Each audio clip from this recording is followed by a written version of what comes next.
Estamos de volta para mais um Cozinha do Lorenzato, um podcast de gastronomia. Eu sou Arnaldo Lorenzato, editor sênior da Vejinha, e esse é o nosso gostoso bate-papo semanal, agora gravado remotamente e via Skype com cada um na sua casa. É também a maneira de saber o que rola no mundo da gastronomia nessa época de isolamento social. Muito bem-vindos! O nosso convidado deste episódio é o empresário Bellarmino Iglesias Filho, sócio da rede Rubaiá, que teve início no Brasil, mantém 2 unidades paulistanas, uma no Rio de Janeiro e outra em Brasília. Fora do Brasil, além do Cabanha Las Lilas, em Buenos Aires, possui filiais do Rubaiá em Santiago, no Chile, na Cidade do México e também em Madrid, na Espanha.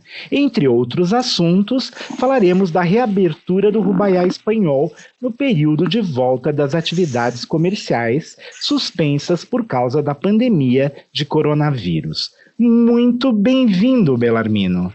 É um prazer. Bellarmino, como está sendo a retomada das atividades comerciais aí na Espanha? Aliás, vocês reabriram 25 de maio o restaurante em Madrid. Bom, a Espanha passou por quase uma guerra civil. Eu nunca vi tamanha obediência em isolamento, então até o domingo a gente não via ninguém na rua. Sábado nós viemos para rodar o restaurante. Eu moro a 15 quilômetros daqui. Eu vi 5 carros na estrada. Agora, você me pergunta como está. Ontem, foi o dia que abriu, a estrada ou a marginal já estava a uns 70%, 80% do seu fluxo normal. É inegável. Ainda a Espanha, ou Madrid não está na fase 3, que estão abertos os shoppings, os centros comerciais, mas abriu todos os comércios até 400 metros e os restaurantes abriram em torno de 200 terraças só em Madrid, ou seja, nós abrimos com uma demanda reprimida, porque nesta fase 1, somente os restaurantes que têm terraças ao ar livre, e não são muitos, e na cidade, as terraças que podem ser abertas, porque nós fomos impostos por uma lei de 50% do aforo da capacidade, e com um distanciamento mínimo de 2 metros de cadeira a cadeira. Portanto, as terraças são muito pequenas dos restaurantes, e no pequeno, o cara que tinha 10 mesas, com 5 não compensa ele abrir, e muitas vezes com 5 não dá a distância que tinha, porque antes não existia essa distância. Então, para nossa surpresa, nós abrimos com uma demanda não reprimida, é um anseio da população de consumo, de voltar para o bar, de voltar para a mesa. E somos muito poucos podendo oferecer esse serviço. E assim, a gente fica chateado por não poder atender, porque o telefone não para. Nós estamos desde sexta-feira, quando saiu a resolução no boletim oficial que poderia abrir, nós tínhamos reserva nenhuma. E aí as reservas começaram a subir de um jeito tremendo e nós estamos lotados nos próximos 15 dias até para passar para a fase 2, que aí a gente vai poder abrir as nossas terraças com um aforo normal de 50%, ela vai para 100% e vai para o restaurante para 30% na área interna. Portanto, eu acho um pouco artificial falar que há consumo, que há retomada. Há uma bolha reprimida numa cidade de 7, 8 milhões, que é uma cidade consumidora e que está com saudades do bar, que está com saudade do restaurante. E são só 200 que estão atendendo, ou 300 estabelecimentos pelos últimos números, então isso está realmente colapsando os sistemas de reservas. Mas a gente tem uma lei, é uma lei federal, a gente não pode, eu mesmo tenho espaço para pôr as 28 mesas, as 30 com as devidas distâncias, mas não posso fazê-lo dado o crime. Eu passo a cometer um crime, porque é um crime de sanidade. Os aforos é 50%. Então você está hoje com... A gente está falando de 14 mesas para 28. 14 mesas, mas veja como é interessante. Eles limitam, em vez de ser 14 mesas por 4 cadeiras, 56 pessoas, não, são 14 mesas. Se eu tiver condição de fazer 14 mesas de 10, eu ponho 140 pessoas, dependendo. Agora, eu não tenho 14 todo dia, não tem 14 mesas de 10. A gente é democrático, tem a de 2, a de 3, a de 4, tem algumas de 10, coisa que a gente quase nunca teve. Então, estamos tendo isso agora. E é bastante interessante, porque a gente não tinha esses grupos de 10 como temos. A gente tem todo dia, ontem teve um de 10 à noite, hoje tem. Hoje, na realidade, tem um grupo até interessante. Uma pessoa que foi o aniversário na semana, então ele fez 10, fez 8, fez 6, fez 7, fez 60 pessoas praticamente. Ele foi um dos primeiros que ligou e nós pegamos as reservas, mas não pode fazer uma mesa só. Você faz assim, e por exemplo, nós vimos o fim de semana nós temos muitos grupos de 8, de 10, de 9, que são as famílias voltando. Então eu acredito que isso vai acontecer, é um fenômeno que vai acontecer em todas as reaberturas. Vão ser graduais, elas têm que ser graduais, têm que ser com consciência e, mais do que isso, elas têm que ser absolutamente preservando os funcionários, porque o nosso risco agora, que ficamos 70 dias confinados, que não pusemos o pé na rua, que estamos imunes porque não pegamos, quer dizer, nós estamos sendo expostos a uma população que está fazendo um cruzamento que a gente não sabe o que vem, quem é que está negativo, quem não está, e o cliente, eu tô abismado como ele está informal com o nível de prevenção. Ele já está chegando sem a máscara, ele está respeitando a distância da recepção, mas chega na mesa, ele não está preocupado com nenhum dos itens de higiene ou de prevenção que nós estamos oferecendo. Eu ontem, na abertura, a gente estava muito preocupado, dizendo como vai ser, qual vai ser o grau da asepsia que vai se ter. Vão olhar, não vão olhar? Se tivesse e não tivesse, é igual. Bellarmino, eu queria entender um pouco, para quem não conhece, né, o Rubaiá Madri, como eu e pessoas que estão aqui no Brasil, qual é a configuração do restaurante? Quantos lugares internos você tem e que não estão sendo utilizados agora? E eu queria que você falasse um pouco dessa área ao ar livre, né, como esse espaço que você está dizendo que é o que está podendo ser frequentado hoje em Madri.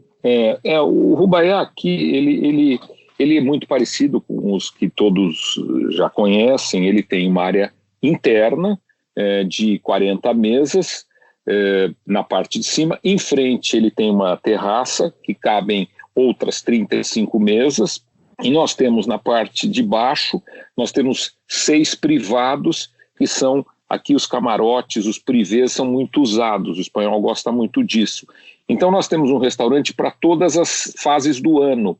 Por exemplo, agora o verão, o restaurante passa a operar basicamente na terraça e um pouco na parte interna, na metade dele, que abre as janelas, abre as portas, ele vira uma semi-terraça e não operamos os camarotes. Por exemplo, no inverno, a terraça está fechada, ele está todo operando interno, é muito aconchegante e operam os camarotes. Por exemplo, maio é o mês das comunhões na Espanha.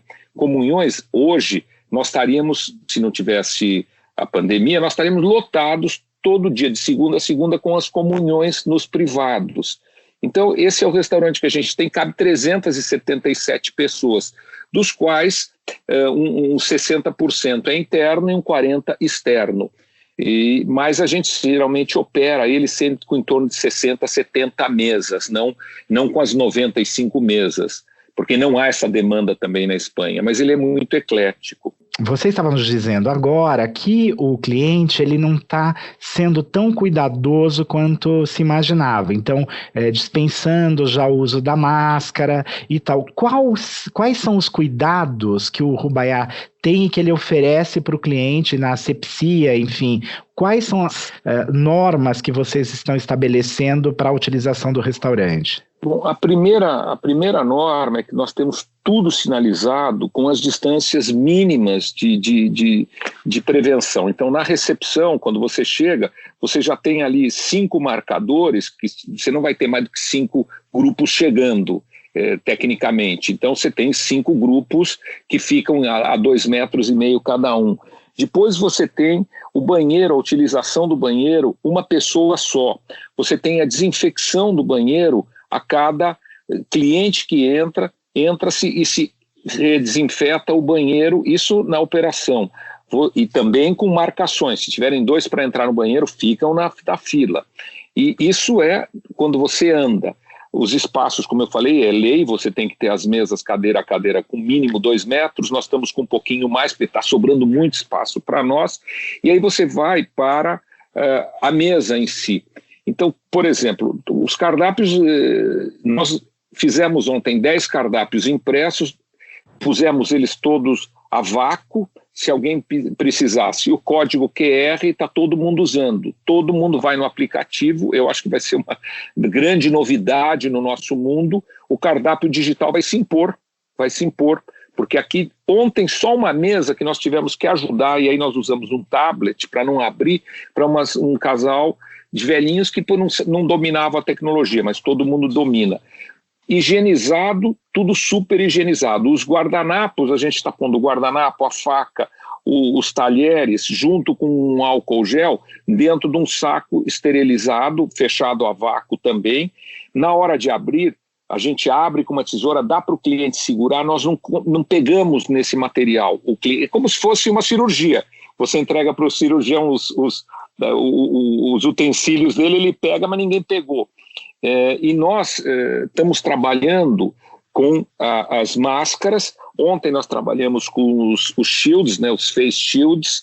Está 35 graus, é impossível trabalhar com os face shields, é uma recomendação, mas não é obrigatório. A máscara sim, a FK tem um número aí, 95, estamos usando ela. E luvas também não estamos usando, porque nós entendemos que no nosso pessoal a luva ela faz uma contaminação cruzada, você pega e você se higieniza menos as mãos. Então nós estamos, cada mesa, cada momento nós estamos higienizando as mãos do nosso pessoal. Quer dizer, a gente vai servir um prato, antes de servir, higieniza. Terminou, vai na outra mesa, higieniza, com álcool gel. E esse é o nível de proteção que se está tendo, o máximo de tudo esterilizado. Aí você tem os talheres de sobremesa, você dá para o cliente também o kit esterilizado. E assim, o porta-conta é uma conta também, ele está esterilizado, fechado a vácuo, corta, põe a conta, nós não pegamos nele, né? Abriu, pôs a conta, o cliente usa. A maquininha é um problema de contágio. Nós aqui tínhamos 4 maquininhas, fomos para 10 maquininhas, para ter mais, quase uma maquininha por mesa. A gente faz uma pulverizada nela após o uso. Mas com 14 mesas está sobrando maquininha. Máximo vai se usar 2 vezes num turno. O cliente se levantou. Aqui não gira neste restaurante, porque aqui o Rubaia também tem um bar de tapas no complexo dele. O bar de tapas gira mesa e lá não tem reserva. Então lá o que tem? Nós temos o spray. Levantou, tem um spray para o que é a cadeira, porque você não pode pôr qualquer coisa, que senão você acaba com as cadeiras, é um preparado industrial para o pano. Aí tem um para madeira, e o mesmo nível de asepsia que se está tendo. Agora, como é que eu te falo, o cliente não está sedento por medidas de precaução. Não se vê, não está paranoico, dizer, meu Deus do céu, vou me contaminar, não vou me contaminar, o detalhe, se esse talher está, não está, eu não senti, ninguém nos questionou sobre nenhuma medida de segurança. A recepção, por exemplo, a recepcionista e o cliente, além da distância, tem um vidro, né, que separa para qualquer contato, porque ali é o contato mais próximo, não ouviu bem a reserva. Então, isso está acontecendo não só aqui, foi assim também na abertura, pelo que eu soube, nos restaurantes europeus que abriram, foi igual, o cliente está agindo, o europeu está agindo desta maneira. E, Bellarmino, quais são os cuidados que você tem com a brigada para chegada, colocação de uniformes? Tem algum cuidado especial? Aí é tremendo. Nós, por exemplo, nós temos, é obrigatório a entrada escalonada. Então nós estamos com entradas de 10 em 10 minutos, começando. Nós aqui sempre abríamos 10h30, começávamos os nossos funcionários. Nós tivemos que passar para as 8h45 e nós estamos recebendo de 10 em 10 minutos um funcionário, toma a temperatura, é o primeiro, toma a temperatura, ele higieniza as mãos ao entrar, troca de sapato ao entrar, eles já passam pro pé para entrar até o vestiário, lá ele se troca e de 10 em 10 minutos é o grupo. É obrigatório a máscara, está todo mundo com máscara, alguns setores estão usando luvas, cozinha sob hipótese nenhuma luva, porque queima, é um perigo, e assim, não havia antes a necessidade de trocar o uniforme, o que trabalhou na hora do almoço, ele podia usar o mesmo uniforme para o jantar. Agora nós adotamos o turno, porque aqui, diferente do Brasil, aqui as pessoas trabalham 2 turnos. O do almoço faz o horário do almoço, que são 2h30, 3 horas, depois ele faz mais 4 horas no jantar, a turma de cozinha.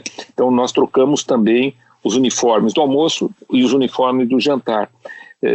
Isso tanto para o pessoal de sala como para o pessoal de cozinha.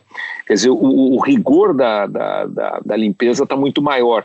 Higienizações profundas antes da abertura fizemos com ozônio, que bastante intensa, higienizações a fundo, quer dizer, limpezas a fundo. Agora, o bicho não estava, você ficou 70 dias fechado, não entrou ninguém, o bicho não existia aqui, né? É uma proteção para frente, né? Com certeza. Agora, você constatou que tem uma demanda muito grande reprimida, poucos espaços ainda funcionando, né? Qual a sua capacidade de receber pessoas no almoço e qual a capacidade do jantar? Eu poderia pôr 14 mesas de 10, 140 no almoço, 140 no jantar, seria o melhor dos mundos. Se nós tivéssemos nos preparado para isso, dizer assim, eu só aceito mesas de 10, eu teria lotado com os grupos de 10, existiriam os grupos para fazerem os 10. Só que eu acho que é tão antidemocrático isso, querer se aproveitar de demanda, então eu não fiz, eu tenho de 2 a 10. Então, ontem nós fizemos 100 pessoas, então você faz a média de 3 pessoas por mesa, porque tem as de 2, tem a de 1, tem gente que vem sozinho, e tem os de 5, 6. O que ontem foi esse dia assim. Hoje nós já sentimos que o nosso almoço já teve mais mesas de grupos maiores, gente que tinha reserva para 4, ligou se podia ser 7, quer dizer, a vontade de encontrar um amigo, eu consegui no Uruguaiá, será que eles me põem? Então as nossas mesas são grandes, né? Tem espaço, tem algumas redondas, então nessas deu para pôr. Então hoje a gente sentiu, o jantar, por exemplo, hoje nós vamos fazer 80 pessoas, já é melhor do que o jantar de ontem de 50, mas com 14 mesas, muito você não faz mais que isso. E é o que eu te digo, depois de 70 e tantos dias, sem faturamento, é um pecado não poder atender tendo os espaços sanitários, mas lei é lei, e a lei não é feita para exceção. Nós aqui somos uma exceção a nível de espaço, a nível... nós e mais 5, 6 na cidade, porque existem 10 grandes terraças em Madrid como a nossa, não tem mais do que 10. Ela é realmente privilegiada. E você não faz uma lei para esses 10, você faz a lei para os 500, para os 2.000 que tem em toda a comunidade de Madrid, e é o que eu te digo, dos 2.000 abriu 200 e pouco, que são as informações que temos. Bellarmino, você precisou fazer adaptações no cardápio ou o cardápio segue normal? Nós mudamos o cardápio para o verão, porque não deu para fazer o cardápio de outono, né? Porque aqui tem 4 cardápios, tem os pratos básicos, mas muito diferente do Brasil, que você tem verão quase o ano inteiro, você vai mudando muito pouca coisa. Aqui muda-se radicalmente sobremesas e entradas, basicamente. Então, nós mudamos as entradas, estamos com todas as entradas de verão, fora os clássicos, que é o chouriço bombom, provoleta, empanada, as coisas que são clássicas nossas, mas tem os ceviches, os tartares, tudo isso entrou agora. E as sobremesas, saem aquelas sobremesas pesadas de inverno e entram os cheesecakes leves, entram os coulis aí, as mousses com coulis, entrou, isso mudou, estamos com um menu de verão, mas não mudamos nada. A nível de elaboração não há nenhuma restrição. A cadeia alimentar, ela não sofreu, né, nenhuma transformação com o Covid, porque não é nele que chega, né, vai na embalagem dele, né. Como você pretende replicar o modelo aqui em São Paulo quando for autorizado o retorno na cidade? Na realidade, a gente criou um protocolo, a gente fez um protocolo paralelo ao do espanhol, porque aqui a gente viu acontecer, quando a gente começou a ir ao supermercado, foi um pouco diferente do Brasil. Aqui foi muito mais rápido, né? Deu antes aqui o pega. E aí, quando deu isso, eu pedi aí, a gente tem aí uma equipe de nutricionistas, passei tudo o que estava acontecendo e criamos para o nosso delivery um monte de procedimentos que estão sendo implantados. E criamos já os procedimentos para a volta dos restaurantes. Então, eu recebi outro dia, eu não sei quando vai acontecer a abertura aí, mas nós temos 14 páginas feitas às nossas normas, com base das coisas espanholas, o nosso mundo interno, que a gente vai fazer, está fazendo, porque não é de uma hora para outra que você consegue fazer tudo isso. Você tem que ir fazendo pensando que você vai abrir em algum dia. Então, as torneiras elétricas, as portas dos banheiros que abrem sozinho, a lixeira automática, todas essas coisas você tem que encomendar. Então a gente está fazendo tudo isso e fora esse negócio de sinalizações também. Então é bastante interessante. Depois eu até vou te passar, Arnaldo, que eu recebi isso por WhatsApp para uma crítica e sou sincero, recebi semana passada, não a fiz ainda.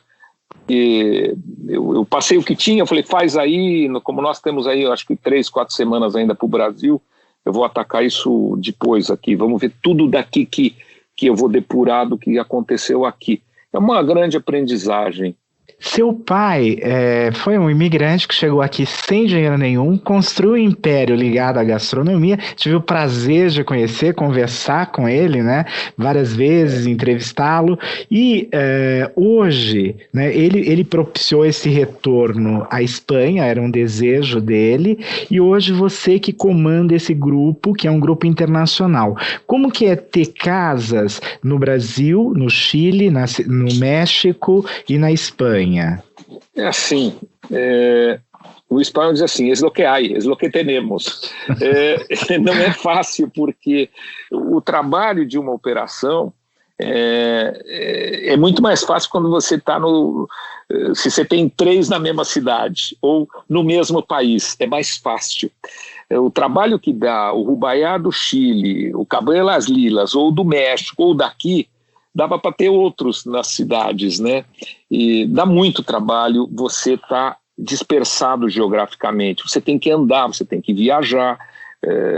A gente, antes do Covid, agora que meus filhos estão trabalhando juntos, nós temos assim, semana sim, semana não.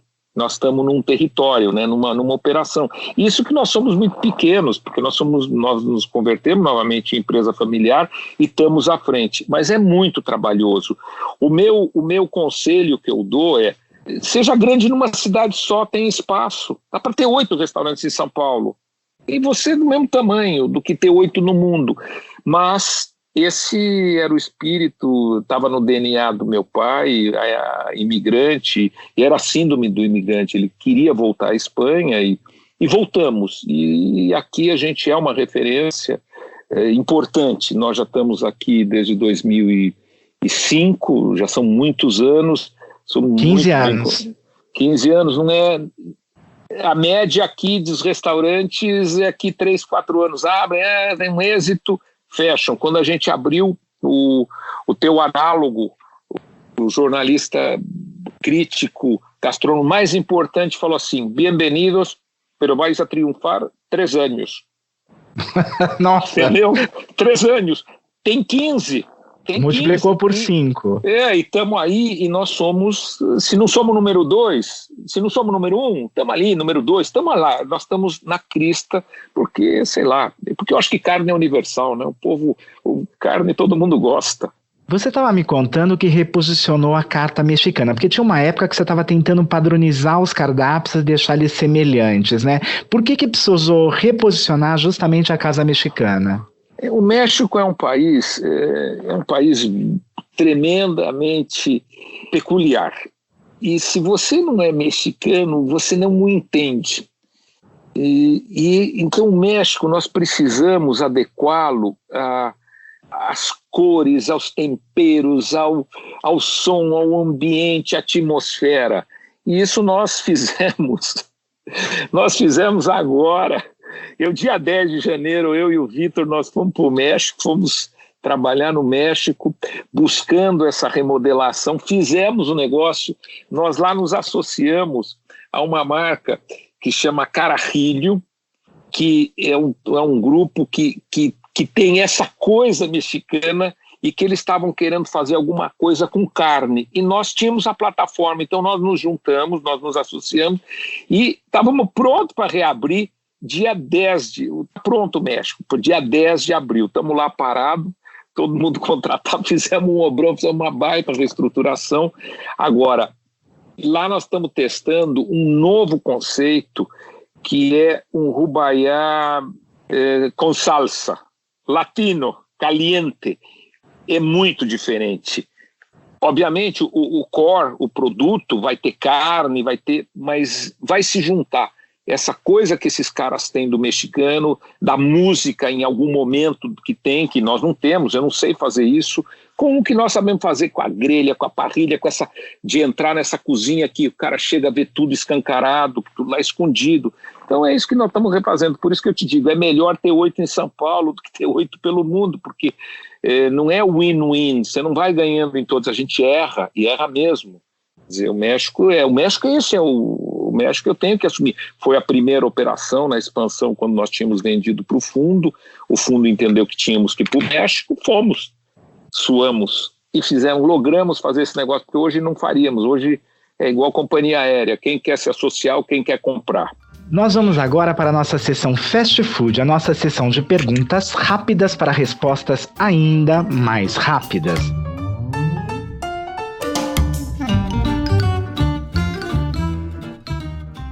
O Rubaiá conquistou 22 vitórias na edição especial Veja Comer e Beber em 23 anos de publicação do Guia Anual, isto até 2019. Perdeu no ano passado. Como foi ficar em segundo lugar? Sinceramente, eu não gosto, mas eu acho que é produtivo, porque se você perde, te faz repensar e te faz como eu volto para o pódio. Prêmio é muito bom, faz muito bem para o ego, para a gente, para o reconhecimento de um trabalho, porque eu sou focado, meus filhos são focados, minha mulher é focada, nós só fazemos isso, a gente só cuida desses negócios. Então, mas tem anos que você faz melhor ou pior, ou tem gente que faz melhor que você, então nos obriga a melhorar. E você sabe que o problema foi uma carne linda, que você chamuscava ela com bebida, enfim, alguma coisa ali, e que ficou com um retrogosto que não era adequado. E eu mostrei isso claramente, né? Com toda a razão. Agora você volta depois comer lá o Flaming Hanging, o Flaming Steak, que a gente queria chamar, não tem mais. Quer dizer, erramos. Quem não erra, não acerta. Quem não perde, não ganha. Faz parte do jogo. Mas é melhor ganhar. Mas a primeira vez que perdemos foi muito mais difícil, Arnaldo. Eu não sabia o que era depressão, eu passei 15 dias muito chateados. Essa vez faz parte saber perder e saber ganhar. Desse grupo de restaurantes que você tem hoje em tantas cidades com características tão diferentes, em qual o público é mais exigente? O mais exigente cliente nosso é o cliente da Faria Lima. O nosso cliente do Rubaiá da Faria Lima, ele é um cliente que está na 4ª geração, ia o bisavô, foi o avô, foi o pai e está indo o filho. Então esse cliente, e é da família paulistana, nata da família paulistana, que o avô já vinha, que já gostava. Então esse cliente está acostumado com pessoas, com figuras, com o maître que o atendeu. Quando a gente aposenta alguém, é um choro, mas não me atende mais, o que aconteceu, por quê? Mas é muito gostoso também quando você vê, e eu que já tenho neto e estamos indo já para o segundo, quando eu vejo que eram meninos como nós, brincávamos lá, esperando para ser servidos, estão com os netos, Belarmino, aqui, 50 anos vindo aqui. Isso me arrepia. Nós vamos agora para a sessão Receitinha, a mais gostosa do podcast Cozinha do Lorensato, o que sai do caderno de receitas do Rubaiá para os nossos ouvintes, que, aliás, estão felizmente no mundo inteiro.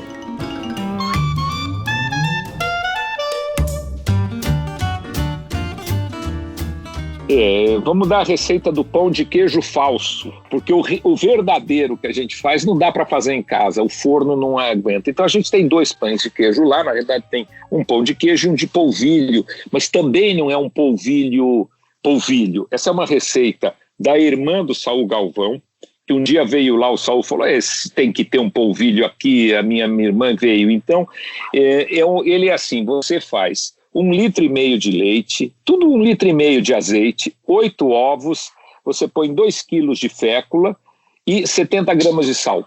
Bate tudo isso no liquidificador e depois você põe numa forminha de empadinha e leva no forno em 12 a 13 minutos, num forno a 190 graus, que qualquer forno de casa vai.